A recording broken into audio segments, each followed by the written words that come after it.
नमस्कार, आपण पाहत आहात N Marathi news. N Marathi news मध्ये आपले स्वागत आहे. पाहुयात बातमीपत्र आणि विस्तार. आज राष्ट्रवादी काँग्रेस पक्षाचे राष्ट्रीय अधिवेशन संपन्न झालं. आदरणीय दादांच्या आकस्मिक जाण्यानं ती पोकळी निर्माण झाली होती, म्हणून पक्षातल्या सर्वच कार्यकर्त्यांनी, नेत्यांनी आणि पक्षाच्या सर्वच पदाधिकाऱ्यांनी मला हे अध्यक्षपद स्वीकारावं अशी विनंती केली. आदरणीय दादांनी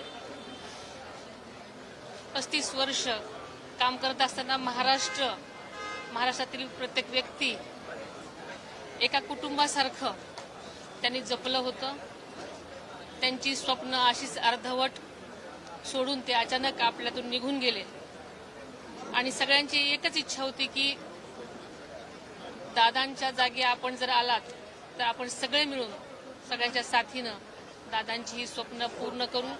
पक्षातल्या सगळ्यांचाच आग्रह आणि विनंती होती आणि ह्या सगळ्यांच्या मनामधला विश्वास आणि मला साथ देण्याची त्यांची हमी, या सगळ्याच गोष्टींमुळे मी हे आजचं पद स्वीकारलेलं आहे आणि आम्ही सगळेच मिळून संपूर्ण महाराष्ट्रासाठी, पक्षास वाढीसाठी आणि पक्षातल्या सगळ्याच तळागाळातल्या लोकांपर्यंत त्यांच्या कल्याणासाठी झटण्याचं आम्ही आश्वासन दिलेलं आहे.